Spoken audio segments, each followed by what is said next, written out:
van a estar conformadas por boca, nariz, faringe, laringe y tráquea. La boca va a estar conformada por un paladar blando, un paladar duro, un piso, lengua y dientes. La nariz va a ir desde las narinas hasta las cuanas por la parte posterior. Y la faringe, que es un tubo que va a medir entre 2 y 15 centímetros de longitud, va a ir desde la base del cráneo hasta el nivel del cuerpo S6, que va a corresponder al nivel del cartílago cricoides. Y se va a comunicar anteriormente con la nariz, boca y laringe. También vamos a encontrar a la laringe, que es el tracto respiratorio, que va a ir entre la laringofaringe y la tráquea. En los adultos va a medir aproximadamente de 5 a 7 centímetros de longitud y se va a ubicar desde C4 a C6. En la misma vía aérea vamos a encontrar cartílagos y ligamentos. Estos van a incluir 3 cartílagos únicos, que es el cartílago tiroides, el cricoides y la epiglotis, y 3 cartílagos pares, que van a ser el aritenoides, los corniculados y los cuneiformes. Y también vamos a encontrar lo que es la membrana cricotiroidea. En los músculos vamos a encontrar intrínsecos y extrínsecos. El intrínseco se va a insertar desde la cara interna de la laringe y tiene 2 funciones, que es abrir y cerrar la glotis y tensar lo que son las cuerdas vocales. Y el extrínseco va a ser el responsable de los movimientos de la laringe durante la deglución. Hablando de la inervación, se va a encontrar inervado por el nervio laringeo superior y el nervio laringeo inferior. Van a tener funciones motoras, tanto vasomotoras, sensitivas y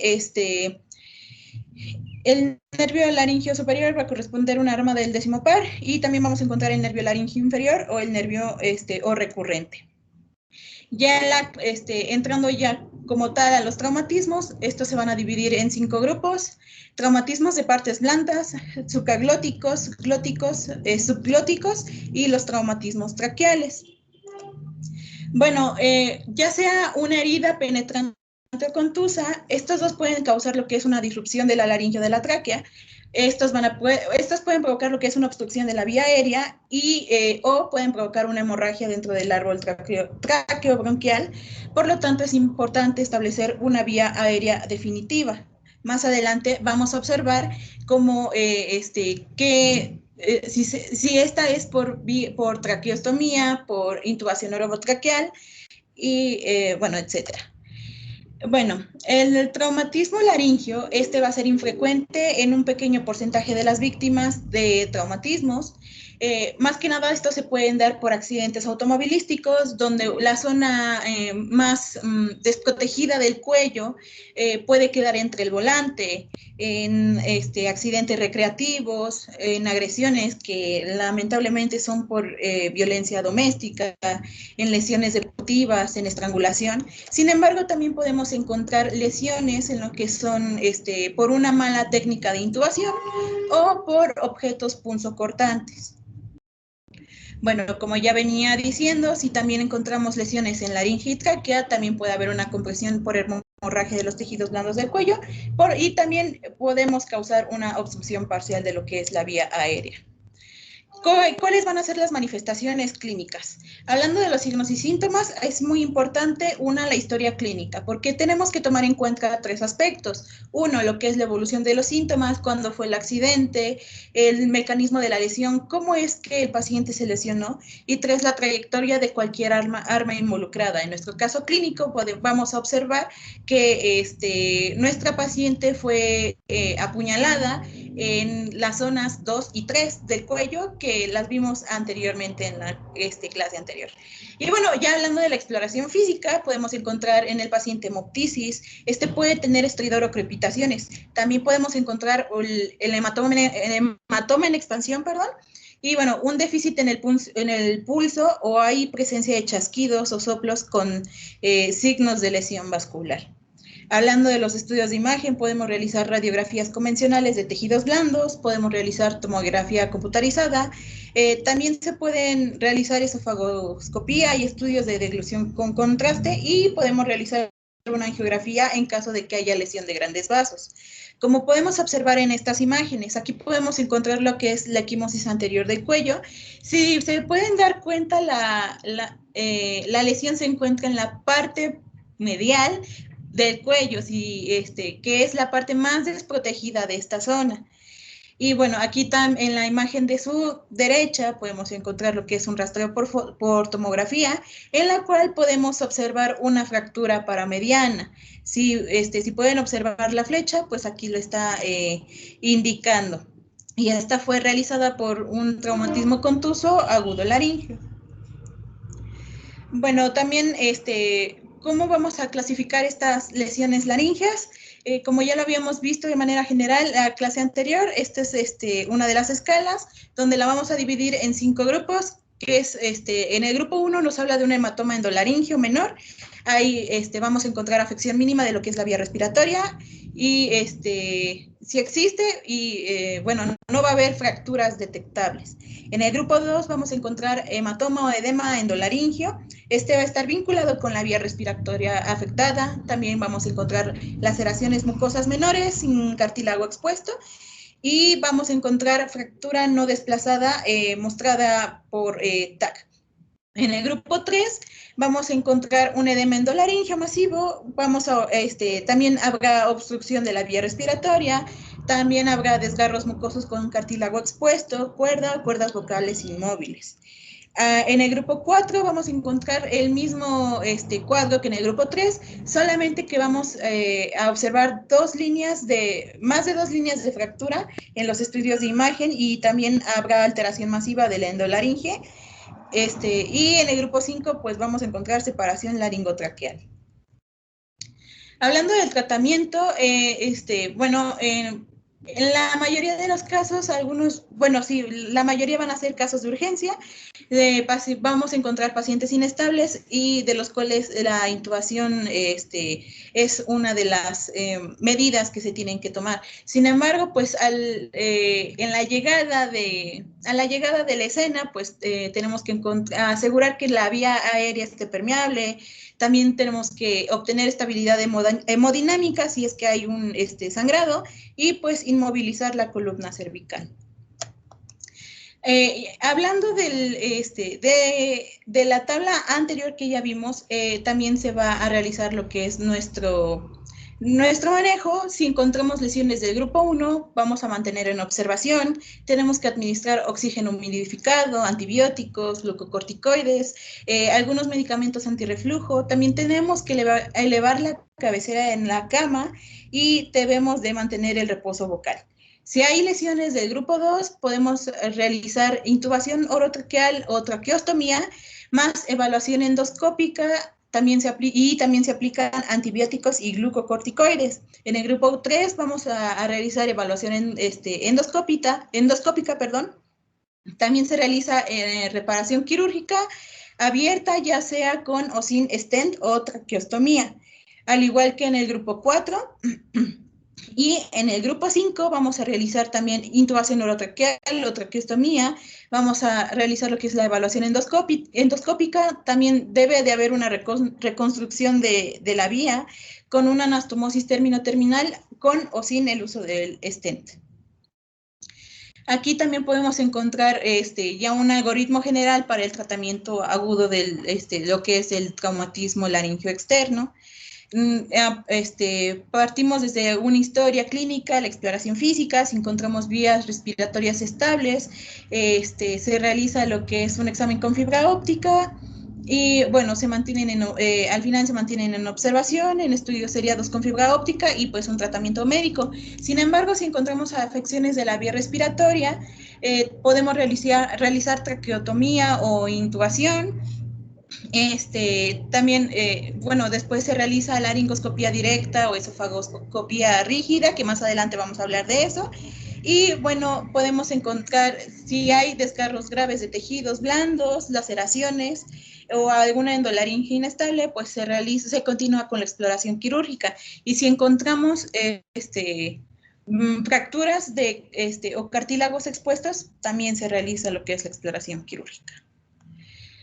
Hablando de las medidas quirúrgicas, ¿cuáles van a ser las indicaciones? Que haya laceraciones que afecten la comisura anterior de la laringe, también que haya lesiones al borde libre del pliegue vocal verdadero, o haya cartílago expuesto, que haya fracturas desplazadas o conminutas, que haya inmovilidad del pliegue vocal y haya una luxación aritenoidea. Hablando del traumatismo penetrante del cuello, recordemos que pueden haber diferentes zonas del cuello y bueno, se tiene que realizar una exploración operatoria inmediata, que esta va a incluir lo que es la endoscopía triple y se va a utilizar en pacientes con inestabilidad hemodinámica o alteraciones de la vía respiratoria. Bueno, ya hablando de la lesión traqueal, bueno, su incidencia va a ser del 1 al 2% de las lesiones reportadas en accidentes de alta energía. Va a ser mucho más frecuente en varones que en mujeres, con una relación de 3 a 1. Hablando de su fisiopatología, vamos a tener tres teorías. Una, la contusión súbita del tórax. Vamos a disminuir el diámetro anterior-posterior y el ensanchamiento del diámetro transverso. Y bueno, también vamos a encontrar lo que es la condensación del tórax y la tráquea con un glotis cerrada. Aquí, ¿qué va a suceder? Cuando la presión va a exceder la elasticidad del árbol bronquial, esta misma va a romper la vía aérea en una proporción, en la proporción membranosa, perdón. Y bueno, si tenemos una rápida desaceleración, que es nuestra tercera teoría, esta va a producir una fuerza de tracción, por lo que va a causar una ruptura de la tráquea y bronquios en sus primeros 2.5 centímetros posteriores a la carina. Y por lo tanto, los pulmones van a andar sueltos. Bueno, ¿cuáles son las manifestaciones? La manifestación más común es la disnea en un 90%. Posteriormente vamos a encontrar enfisema subcutáneo y mediastínico en un 60%. También vamos a encontrar hemoptisis, estridor. Habrá salida de aire a través de lo que es la herida. En otros casos puede haber neumotórax y atelectasia en el sitio de la herida. Para el diagnóstico, ¿qué vamos a hacer? Esta va a ser dada por la clínica, por las manifestaciones dichas anteriormente. Podemos realizar una radiografía, cuyos signos radiológicos encontramos enfisema cervical profundo y el signo del pulmón caído. También podemos realizar lo que es una broncoscopía y lo que es la TAC. Bueno, les pasaré las imágenes más al rato. Se movieron nuestras diapositivas y las imágenes no se ven. Bueno, hablando del manejo, vamos a realizar manejo conservador ya en lesiones pequeñas que sean menores a 4 centímetros. También podemos realizar manejo quirúrgico y bueno, tanto en el manejo conservador y en el quirúrgico podemos utilizar antibióticos de amplio espectro y o ventilación mecánica. Hablando del manejo quirúrgico, nos va a hablar de desbridamiento de los bordes de la herida. También realizamos anastomosis término-terminal con una sutura discontinua y si hay ruptura de grandes vasos, vamos a utilizar lo que es un bypass cardiopulmonar.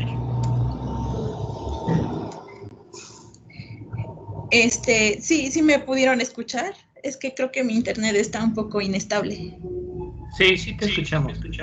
Gracias. Y bueno. Bueno, vamos a continuar con lo que es trauma digestivo. Nos vamos a enfocar más al... Liz, ¿puedes apagar tu micrófono? Sí. Ya.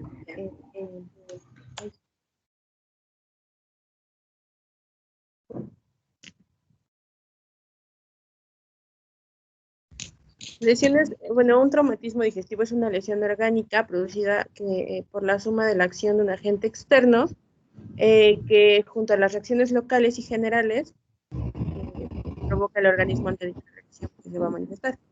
Todo paciente con traumatismo abdominal puede presentar lesiones en múltiples órganos abdominales, pero nos vamos a enfocar más a lo que es esófago en este caso. La siguiente, por favor.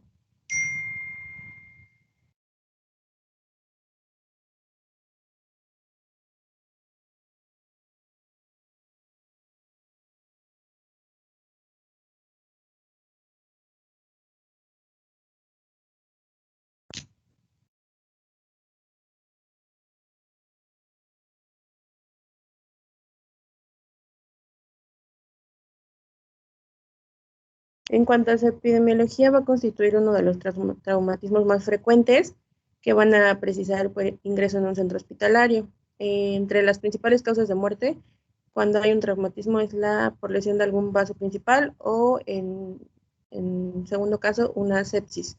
La siguiente, por favor. Primero hay que realizar una evaluación primaria, esto es general, porque el objetivo principal pues es evidenciar o en otro caso descartar lesiones de riesgo vital. Vamos con esto a instaurar las medidas necesarias para preservar la vida del paciente y esto se va a hacer mediante el método ABC. En cuanto a la A, pues nos vamos a asegurar de la permeabilidad de la vía aérea, que ya lo había mencionado Liz, ¿no? Con un control cervical adecuado. B, asegurar una correcta ventilación y oxigenación. En C, vamos a llevar a cabo el control de la circulación. D, una breve valoración neurológica. Y E, bueno, vamos a desnudar completamente al paciente, controlando el ambiente y previniendo la hipotermia, ya que la hipotermia, pues, es causa de coagulopatías y es lo que no buscamos. Siguiente, por favor. También primero vamos a valorar si está en estado de shock el paciente. Esto más que nada cuando hay una hemorragia intraabdominal. Y se va a llevar un control con un bolo inicial de cristaloides, que ahí viene de 1 a 2 litros para un adulto y 20 mililitros sobre kilogramo en niño, que puede ser con suero salino al 0.9% o solución de Ringer lactato. Si persiste, pues entonces ya se va a una laparotomía exploratoria y si se normaliza la hemodinamia, pues nos vamos a lo que es ya la evaluación secundaria. La siguiente, por favor. En esta evaluación, pues es importante la historia, ya sea obtenida a partir del propio paciente, de familiares o incluso de los profesionales, ¿no?, que llevaron a cabo la atención prehospitalaria. Se debe de buscar el mecanismo de producción del traumatismo. Cuando es en traumatismos cerrados, es importante saber el tipo de impacto, qué tan dañado incluso quedó el vehículo, a lo mejor en el que iban, si los usos de sistema de seguridad se activaron, etcétera. Y para heridas penetrantes, puede ser útil la descripción del arma y la cantidad de sangre perdida en el lugar de los hechos. El tiempo de evolución, desde que se ocasionó el trauma hasta que se recibió al paciente en el centro hospitalario, ¿no? También, pues, antecedentes personales, alergias, patologías previas y las maniobras realizadas por los profesionales que lo atendieron, por ejemplo, si se le infundió volumen, cuánto se le infundió, vías canalizadas, si hubo necesidad de resucitación cardiopulmonar y pues la respuesta a estas maniobras. La siguiente, por favor. En cuanto a la exploración física, pues bueno, esto es más que nada para cuando ya hablamos de un traumatismo más a nivel abdominal, pero pues es importante también hacer una inspección general, ¿no? Auscultación, en este caso para oír si persisten los ruidos intestinales o si están ausentes, una percusión, una palpación para ver si hay signos de irritación peritoneal. También es muy común fracturas a nivel pélvico en estos casos, entonces evaluar la estabilidad, incluso el examen del perineo y genitales, que incluyen el tacto rectal. Siguiente, por favor.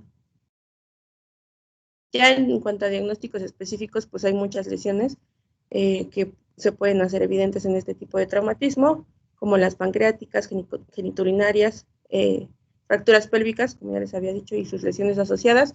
Pero en este caso nos vamos a enfocar en el trauma esofágico. La siguiente, por favor. Es una lesión muy poco frecuente. Sin embargo, pues atañe alta morbilidad y considerable mortalidad, debido también a los procesos infecciosos, como lo viene siendo la mediastinitis pues secundaria a una perforación. Puede ser de etiología traumática o no traumática. Los traumatismos externos abarcan alrededor del 30% de los casos y el 70% pertenece al resto de las causas.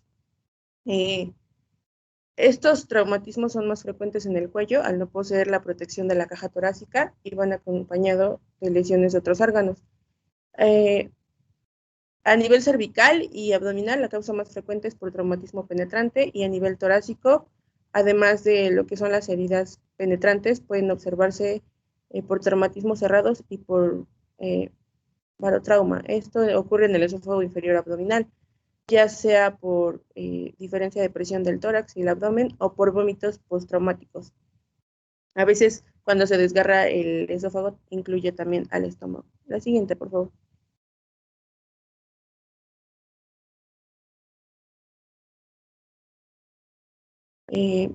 Hay que recordar un poquito de la anatomía, que el esófago se encuentra en una porción anatómica profunda y, bueno, está rodeada por múltiples órganos, por lo que una posibilidad en cuanto se lesiona este órgano aislada en los pacientes con lesiones penetrantes es infrecuente.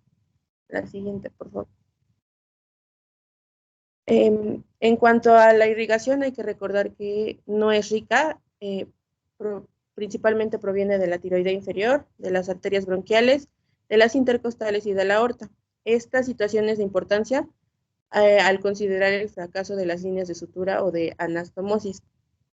En cuanto a sus capas histológicas, hay que recordar que posee mucosa con revestimiento de células escamosas, la submucosa, la muscular longitudinal y circular, pero carece del sostén conectivo que es la serosa. Este aspecto toma o puede influir en la dificultad para localizar la contaminación de fugas y para tener una zona de tejido, pues esto ya más para anclaje en el momento de la reparación. Y hay que recordar que el esófago no es un tubo recto, tiene algunas curvaturas, por ejemplo, a nivel cervical hacia la izquierda, en el torácico proximal hacia la derecha y luego nuevamente en el esófago distal, que ya está próximo a la unión gastroesofágica, tiene una curvatura hacia la izquierda. Esta es esencial para el abordaje, ya que, pues, de acuerdo al nivel en el que se va a hacer la incisión, pues se prefiere una incisión ya sea lateral izquierda o lateral derecha. Siguiente, por favor. En cuanto, bueno, ya lo había dicho que la incidencia no supera el 1% y no es frecuentemente lesionado, es de origen traumático y, bueno, principalmente por arma de fuego y arma blanca. La siguiente, por favor. En un trauma no intencionado también es importante mencionar que se da principalmente por procedimientos endoscópicos, diagnósticos o terapéuticos. También hay que recordar que cuerpos extraños ingeridos pueden también provocar lesiones. La literatura nos mencionaba huesos de pescado, huesos de pollo, etcétera. Y en infantes, la ingestión accidental de, pues, baterías, de sosa cáustica o productos de uso industrial, pues pueden ser también la causa de estas lesiones. El cirujano, bueno, menciona la literatura que maneja emergencias, debe, pues, estar preparado para el abordaje de este tipo de lesiones.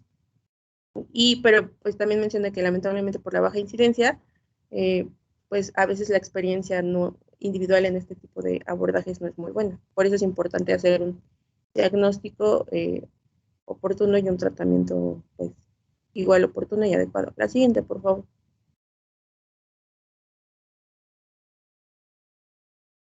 En cuanto al diagnóstico, bueno, nos decía que cuando son lesiones penetrantes y el paciente está hemodinámicamente, acá era inestables, perdón, no es estable, hemodinámicamente inestable, el diagnóstico se va a hacer transoperatorio, es decir, en el quirófano. Por ejemplo, en pacientes con lesiones de cuello, cuando hay una hemorragia activa, cuando hay lesiones soplantes, cuando la salida de saliva, hay salida de saliva por las mismas perforaciones, cuando hay alteraciones del estado de conciencia, se obligan al clínico a tomar la decisión de realizar una exploración de urgencia.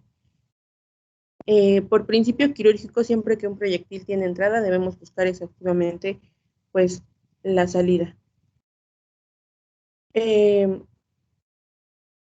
La siguiente, por favor.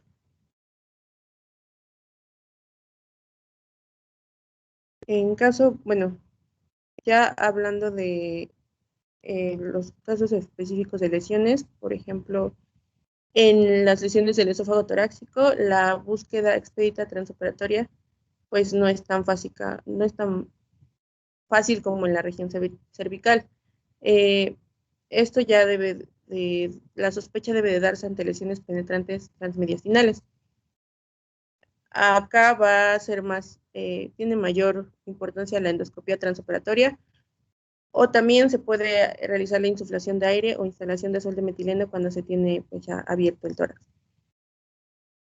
En pacientes traumatizados estables sin una indicación de cirugía o en casos de sospecha de lesiones no traumáticas, los estudios de imagen pueden tener, cierta, pues, relevancia.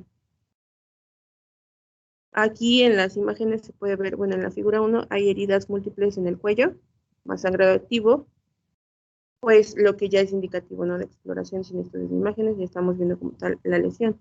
En la figura 2, bueno, ya más adelante vamos a hablar de lo que es la radiografía, pero podemos encontrar gas prevertebral, por ejemplo, penetración por arma blanca en el esófago cervical. La siguiente, por favor. En cuanto a los estudios contrastados, estos van a ser utilizados para confirmar o descartar una perforación esofágica. Estos principalmente van a ser utilizados para pacientes que estén conscientes y pues estables, ¿no?, de alguna manera. Se prefiere que se inicie con un medio hidrosoluble debido a una posibilidad de fuga al mediastino. Una vez que se comprueba, bueno, ya que en este caso el bario puede provocar reacciones inflamatorias, ¿no?, al extravasarse.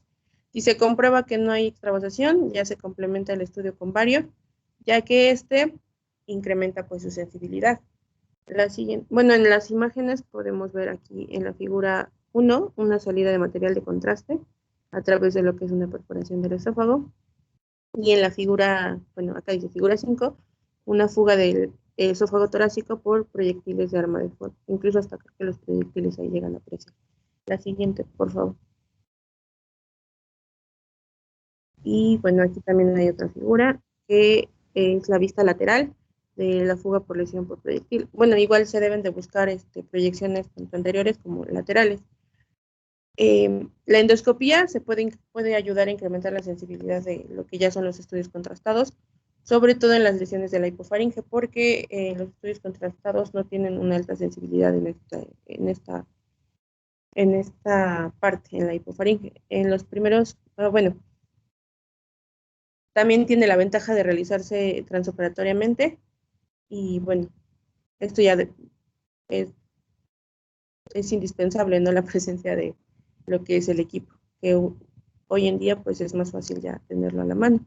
Y la tomografía helicoidal con contraste puede ayudar a identificar, ¿no?, el trayecto del proyectil en caso de lesión por arma de fuego, y ya puede hacer sospecha de dónde se encuentra la lesión en específico.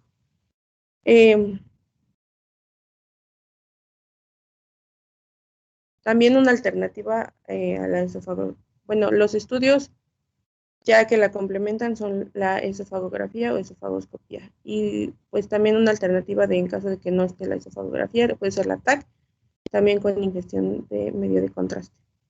La siguiente, por favor.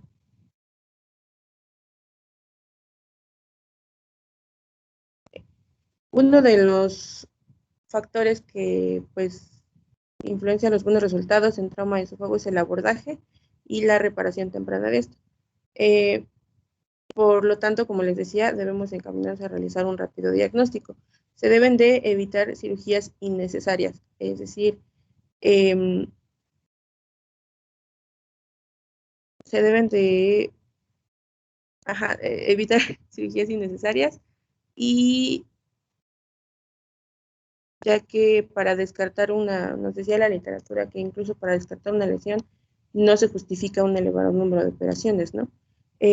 Deben de tenerse en cuenta o tenerse claras las indicaciones clínicas de exploración, por ejemplo, que en traumatismo de cuello están ampliamente descritas, como las que están aquí: compromiso de vía aérea, con enfisema subcutáneo masivo o burbujeo por la herida, sangrado activo, hematoma creciente, choque, déficit neurológico, lo que es la hematemesis. En la imagen se puede apreciar, ¿no?, cómo sale el medio de contraste a través de la perforación del proyectil. La siguiente, por favor. Los estudios preoperatorios, en los casos que necesiten cirugía, podrían retrasar el tratamiento, y siendo el tiempo un factor determinante en los resultados que esperamos, ¿no? Y es lo que debe tomarse en cuenta. Por eso nos decía que en el tratamiento quirúrgico no existe un estándar y debe de individualizarse cada paciente. Y pues también juega un papel importante la experiencia del cirujano. En un paciente estable podemos realizar aún imágenes diagnósticas y planificar muy bien el abordaje que se va a realizar para pues tener un mejor plan terapéutico para cada caso y pues mejores resultados. La siguiente, por favor. Ahí lo único que nos va a ayudar es el tiempo de evolución. Si nosotros tenemos unas lesiones que son menos de 6 horas, donde no hay riesgo de infección ni nada, podemos abordarla y lesiones en mayores de 1 centímetro se hace una exploración quirúrgica. En lesiones menores de un centímetro, hay grapas que se utilizan por vía endoscópica, se le coloca una sonda nasoyeyunal para alimentación, esquema de antibiótico y valoramos y observamos la evolución. Si evidenciamos que hay una evolución tórpida, que hay datos de fiebre, datos de colecciones a nivel prevertebral, pues entonces se procede a hacer un esofagostoma. Cuando tenemos una lesión de más del 50%, en este caso a nivel de esófago cervical, y el paciente, además de esto, conlleva otro tipo de lesiones, ya sea lesiones de vías aéreas, lesiones vasculares, se recomienda hacer si se puede y se está bien nutricionalmente, podemos hacer una resección parcial y hacer un ascenso gástrico para hacer una nueva anastomosis. Si el paciente pasó de más de 6 horas o pasó más de 24 horas y tenemos datos toxinfecciosos, normalmente hacemos un esofagostoma a nivel cervical. Esto va a depender del tamaño de la lesión y del tiempo de evolución. Adelante, por favor. Sí. Bueno, en cuanto al abordaje, como ya lo había mencionado, dependiendo de las curvaturas del esófago, se prefiere, por ejemplo, en el esófago cervical, una cervicotomía anterolateral izquierda. Si hay una hemorragia activa y un choque, pues una toracotomía anterolateral izquierda también es adecuada. La siguiente, por favor.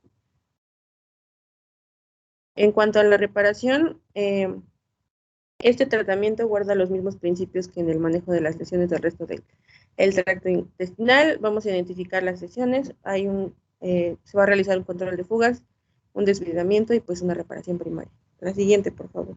También tenemos el tratamiento endoscópico, o que lo mencionaba en la literatura como el conservador, bueno, no tan conservador, pero este se utiliza más para lesiones pequeñas de origen no traumático en pacientes estables que no presenten sepsis, que sean originadas por procedimientos diagnósticos o por unas lesiones espontáneas. La siguiente, por favor. ¿Sí me escuchan? Sí. Gracias.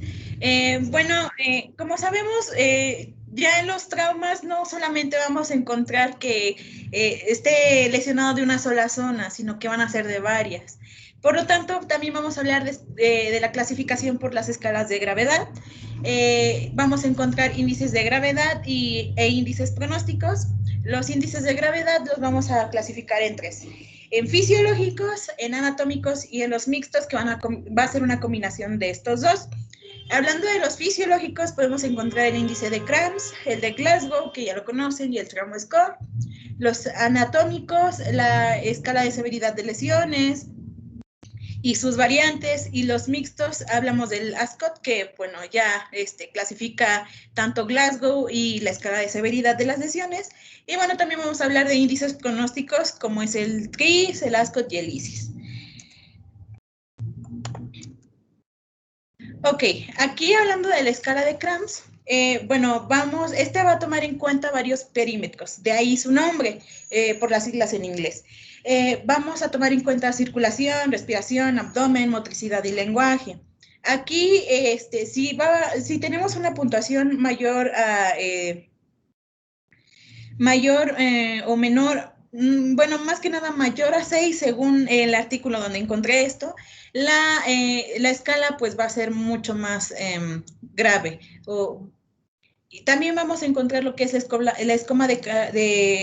de coma de Glasgow, perdón, que bueno, ya la habíamos visto en clases anteriores, no me voy a detener mucho aquí.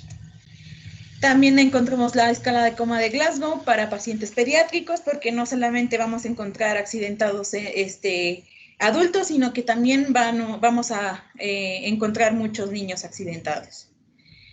Otra va a ser el Trauma Score. Aquí vamos a tomar en cuenta diferentes parámetros, lo que es la frecuencia respiratoria, un esfuerzo respiratorio y tensiones arteriales sistólicas, lo que es el llenado capilar. Aquí también va a tomar en cuenta la escala de coma de Glasgow, Y bueno, aquí la puntuación va a ser, ¿cómo lo vamos a sumar? Vamos a sumar todos los parámetros ya antes dichos. Y bueno, si esta tiene una escala igual o menor a, bueno, de 0 o menor a, disculpen, a 12, según la literatura donde saqué esto, pues el trauma va a ser mucho mayor.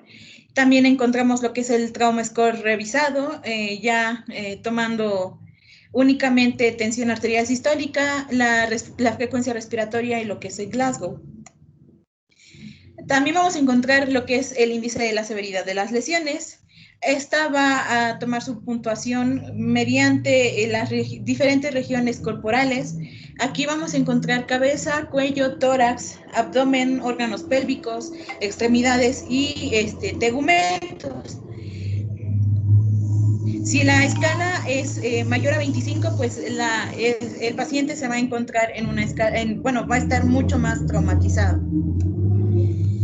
Hablando del índice de la gravedad de las lesiones, va a ser un poco más complicado, pues va a tomar en cuenta diferentes también parámetros. Sin embargo, pues va a ser muy ambiguo porque la puntuación puede ser mayor, bueno, digamos que cabeza y cuello pueden cabeza, cuello y abdomen pueden tomar una puntuación de 5, que es lo más grave. Sin embargo, pues esto es diferente en cada zona. No es lo mismo la gravedad en abdomen que la gravedad en cabeza y en cuello.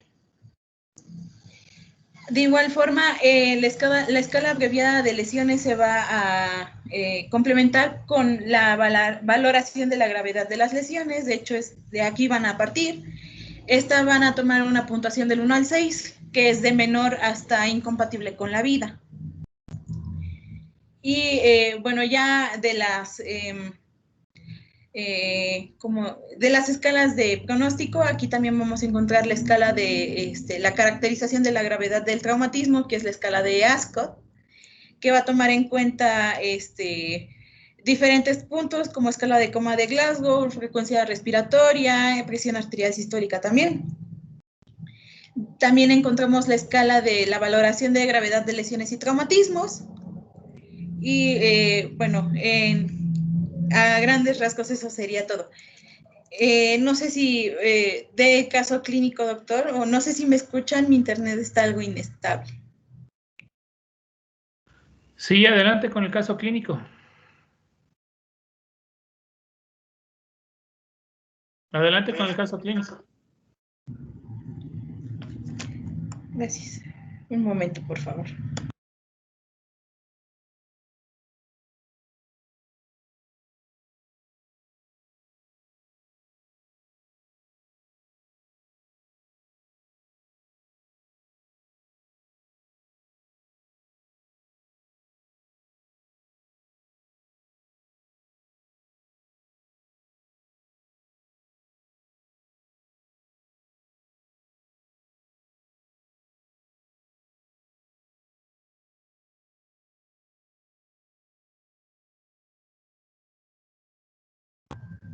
¿Ya pueden ver las diapositivas?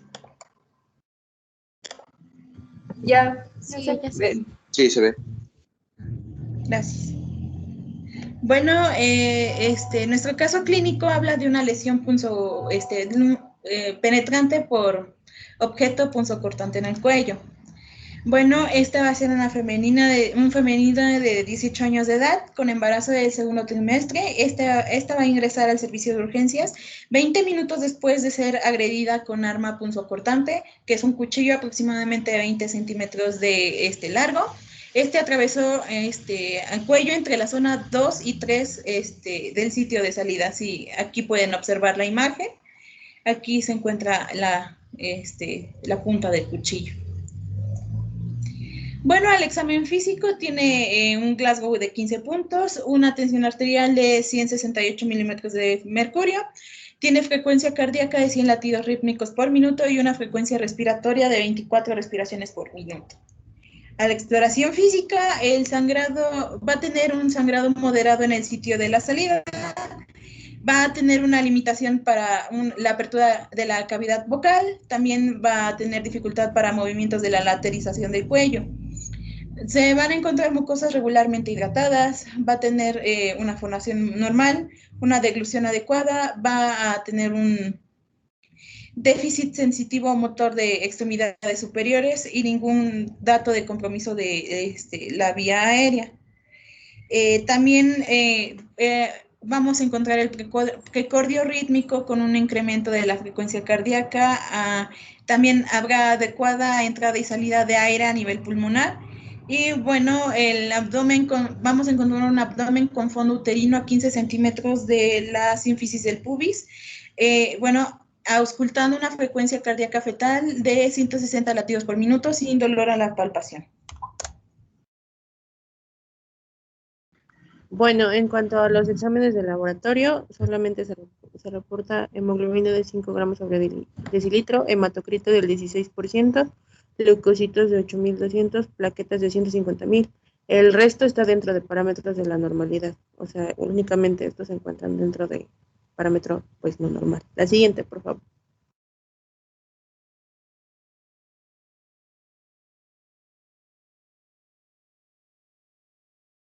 Y bueno, ya en la radiografía, aquí como lo pueden observar, donde se ubica el instrumento punzocortante, y en la API lateral, también donde se ubica la ubicación, valga la redundancia. La siguiente, por favor. Bueno, en cuanto al manejo y seguimiento que se le da, cirugía general decide una revisión quirúrgica de manera inmediata y se realiza una traqueotomía para asegurar la vía aérea. El abordaje consistió en una incisión cervical en J. Bueno, se diseccionó la piel, músculo platisma, se localizó la arteria carótida y la vena yugular, encontrando el objeto punzocortante entre la arteria lingual, que es el tronco principal de la arteria carótida, y nervio glosofaringeo, sin evidencia de lesión. Posteriormente se diseca el lado contralateral cervical en J, encontrando el cuchillo entre lo que es la arteria facial y la faringe posterior, y se procede a hacer una protección vascular bilateral y a la liberación del objeto. Se explora la cavidad oral, no encontrando ninguna lesión, y se colocan drenajes en ambas incisiones, terminando el acto quirúrgico en 4 horas con 36 minutos.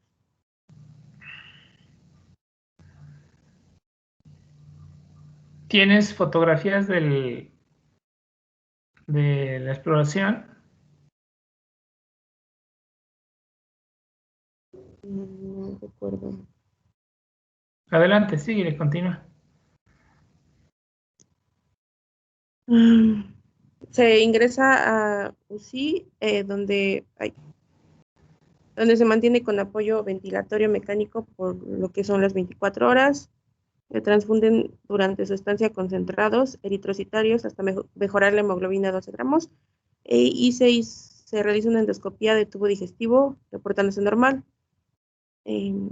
Ya 48 horas después a la cirugía se encuentra tolerando vía oral y egresa de la unidad de cuidados intensivos al servicio de cirugía general, donde permanece 48 horas más, evolucionando satisfactoriamente, y posteriormente egresa por mejoría. La única secuencia pues fue dolor moderado, de moderada intensidad, a los movimientos de flexión, extensión y lateralización del cuello, así como hiperestesia pericicatrizal. Y ya por lo mismo se deriva, o sea, se refiere al servicio de medicina física y rehabilitación para el manejo de su rehabilitación. La siguiente, por favor. Y bueno, esa es la bibliografía. Pues bueno, dentro del caso que presentó, pues tenemos en este caso solamente una lesión vascular, donde pues sí lo llevó a una hemoglobina a 5 y obviamente lo descompensó en estado de choque, que realmente lo que meritaba era la exploración quirúrgica. Desafortunadamente el coco en este caso para los cirujanos es cuando nosotros encontramos alguna lesión directamente esófago o faringe. La fístula, la infección, la mediastinitis son las complicaciones. Y es un reto realmente en este caso para el cirujano, ¿Por qué? Porque va a llevar mucho dinero, me refiero terapia intensiva, procedimientos quirúrgicos repetidos, el apoyo de lo que es el neumólogo, el apoyo de terapista, el apoyo de lo que es nutrición parenteral. Entonces, este tipo de afecciones, pues sí realmente conlleva mucho gasto y tiempo a nivel hospitalario.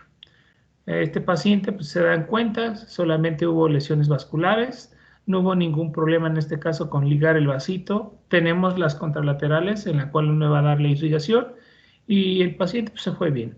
Con respecto a lo que son las parestesias, dolores, hiperalgesias, es una complicación secundaria a todo tipo de cicatriz. El tejido sano es elástico, el tejido cicatrizal no es elástico. Y obviamente el cuello, si se dan cuenta, tiene movimientos de flexión de lateralidad. Y pues cuando nosotros estiramos la cicatriz, vamos a tener esa sensación de un piquete de aguja. Realmente al paciente le fue bien. Afortunadamente no hubo otra lesión. El problema de la traqueotomía, pues en cuestiones de meses se rehabilita porque para destetar o para cerrar una traqueotomía, pues se tiene que colocar diferentes tipos de sondas donde vamos a ir disminuyendo poco a poco el diámetro del estómago hasta que se cierre y para evitar en este caso complicaciones de estenosis. Y pues no sé si tengan alguna pregunta, chicos. Sé que el tiempo es muy cortito, sé que es mucho para el tiempo, pero pues bueno, tenemos que abordarlo lo que más se pueda. Doctor, ¿cuándo es el examen? Bueno, yo pensaba hacer el examen este día viernes, el tercer parcial, pero se me hace que lo hacemos el día lunes y el día miércoles hacemos el ordinario, los que no estén de acuerdo con su calificación, para que suba yo las calificaciones el día 21, que es de este viernes en 8. Ok, doctor. Sí, entonces, por favor, necesito que se pongan a estudiar, no se confíen. Es lo único que les he pedido, estudiar, estudiar, estudiar. Entonces, Sí, hacemos el tercer parcial el día lunes y el día miércoles, o el martes, vemos las calificaciones.